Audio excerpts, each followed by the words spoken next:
nëse do t'i ndjekë këto pak kohë më vonë apo jo, po këto zgjedhjet pjesëshme, çfarë tregojnë? Këto mund të kenë qenë zgjedhjet me profilin më t'ullët që unë mbaj mend ndonjëherë. Pothuajse nuk i dim cilët kandidojnë për këto 5 bashkitë, që janë të rëndësishme, nuk janë gjitha të vogla.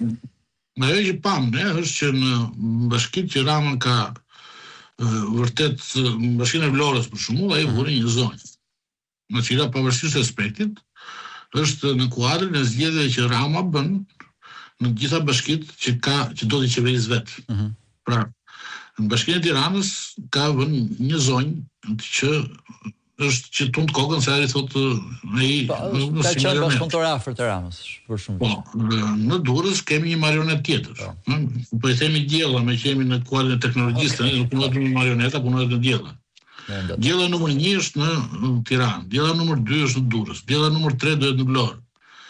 Pra, këto se Diella është shtatzan ka qenë më parë me sa duket se kjo që është shtatzani e pa treguar dhe i ka prodhuar këto. Dhe këto diellat do bëjnë siguria në kryetare bashkie, ndërkohë do qeverisë Rama. Dhe kjo është padiskutueshme. Në bashkitë të tjera pastaj kemi, siç e kemi parë, kemi që kryetarët e bashkive që janë larguar janë për deputet, ka vënë shokët e tyre, të afërmit e tyre, çdo gjë po bëhet nepotike dhe e lidhur në baza fisnore dhe partijake, dhe grupimesh partijake, sektare, për të mos u lënë frymëmarrje asnjë gjëje në këtë vend, që një dorë, një kast njerëzish të cilët janë afër Ramës, të kontrollojnë çdo gjë. Dhe ju thonë pastaj ja mund të rebelohen. Kush të rebelohet nga këta?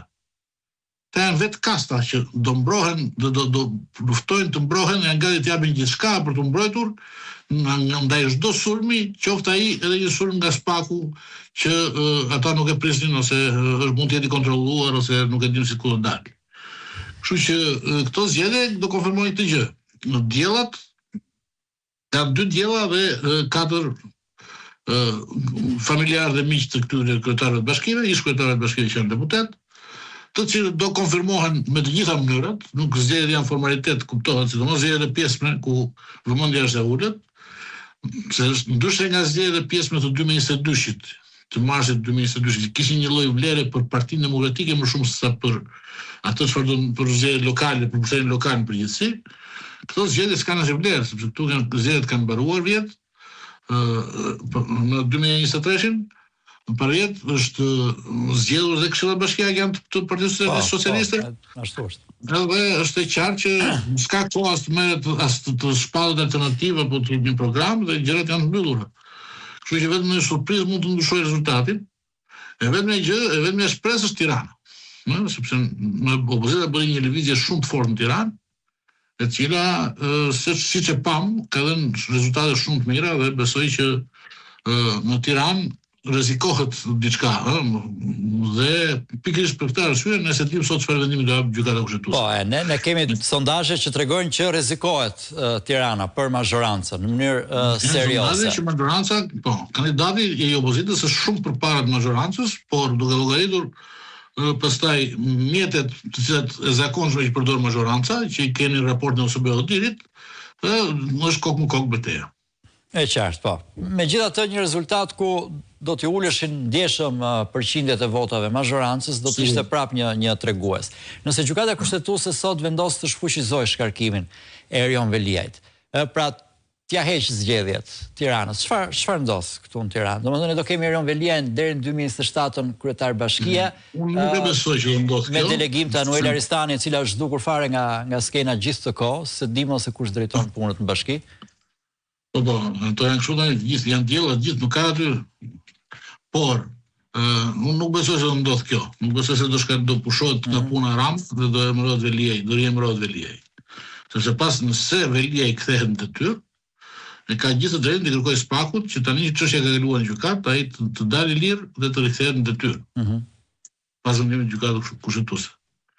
Dhe kjo do të ishte një përplasje që nuk mund ta pranonte Rama këtë përplasje, aq më tepër në kushtet e zgënjimit dhe zemërimit që Veliaj reflektoi ose demonstroi hapur në gjykatën kushtetuese, demonstroi hapur këtë gjë, kundërshtim dhe rebelimin.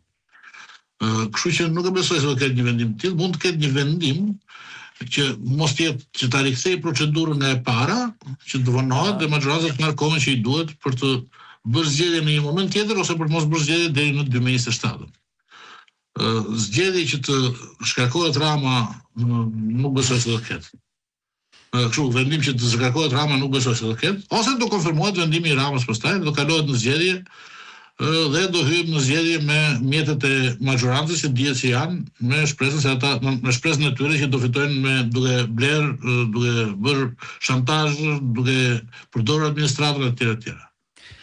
Kështu që të gjitha variantet do të përveç këtij që shkarkohet Rama janë të mundshëm në bazë të planeve që ka bërë Rama. Një pyetje të fundit fare para se ta mbyllim, keni informacion çfarë ndodh në mbledhjen e qeverisë sot në 17?